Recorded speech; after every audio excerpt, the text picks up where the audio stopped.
Welcome back, Interior Alaska. Joe Cook here this Thursday evening with your local sports. Waking up to fierce winds in Nome, the Iron Dog Racers made their way back to Fairbanks this morning despite the weather. Team 20 of Scott Fail and Eric Quam, they left at 8 a.m. this morning, and they checked in Unalakleet South at 1:19 this afternoon for an overlay. Aaron Bartell and Scott Davis came in the same checkpoint 34 minutes later. Alan Hill and Mark McKenna are third. Andy and Brad George are fourth, and Cody Barber and Brett Latham round out the top five. Finishers are expected to arrive after 12 on Saturday afternoon in downtown Fairbanks on the Chena River. The Alaska Natick hockey team is in Alabama this weekend after their bye week for a series against the Chargers. They had to deal with a snowstorm near Atlanta this week, but the snow has already melted and they'll be ready to go. The Nooks are on a 4-game unbeaten streak. They beat then #1 Minnesota State 1-0 in their last home series of the season. Alaska swept Alabama Huntsville 2-1 in overtime and 4-0 in December, which is part of another 4-game win streak for UAF. The Chargers are 1-7 in their last 8, and they're clinging to one of the last playoff spots. This series are the final home games of the season for UAH as well. Alaska will try not to overlook the Chargers despite having won their last 9 meetings and the Governor's Cup a weekend away. UAF is just 3-8-1 on road games this season. They'll need to continue their great play over the last month.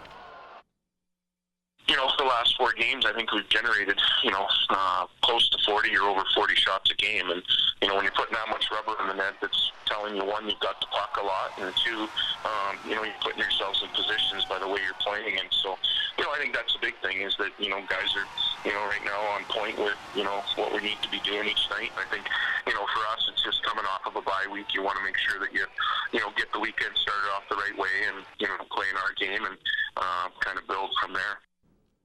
Fairbanks Ice Dogs will have their final home series this weekend before a 6-game road trip. Speaking of road trips, a handful of players got back late Wednesday after participating in the NEHL Showcase in Ann Arbor, Michigan.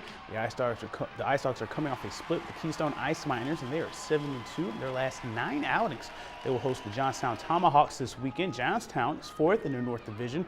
21-20-7 record. The Tomahawks had a battle with Kenai, splitting that series with a 3-1 win and a 5-6 overtime loss. Casey Lincoln held leads the Tomahawks with 39 points. Johnstown and Fairbanks split their first matchup right before the new year. With 10 games left in the season, the Ice Dogs are focused on winning another Midwest Division title, still 1 point behind the Minnesota Wilderness. The pace of the game in this series this weekend could be key for success.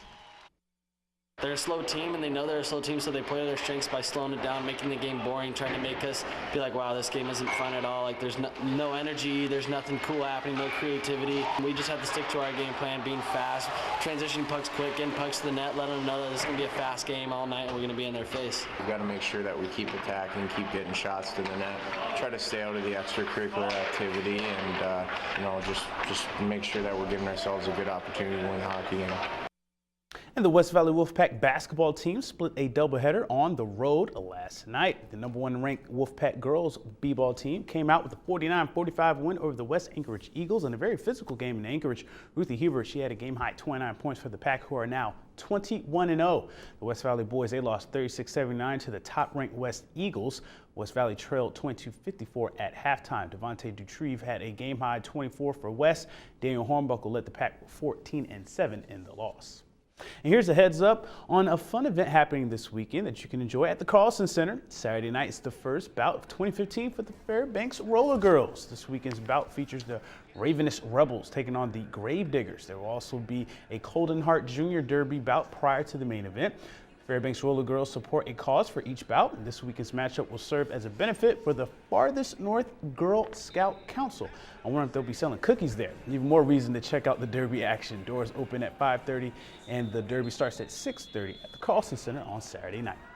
And a final note, the 40th annual Tanana Invitational Wrestling Tournament will have its first ever girls division this year. The tourney is an unofficial state championship meet for middle school wrestlers. It starts Friday at Tanana Middle School. And that's it for sports. Mike Schultz is up next with weather, and we'll catch you next time.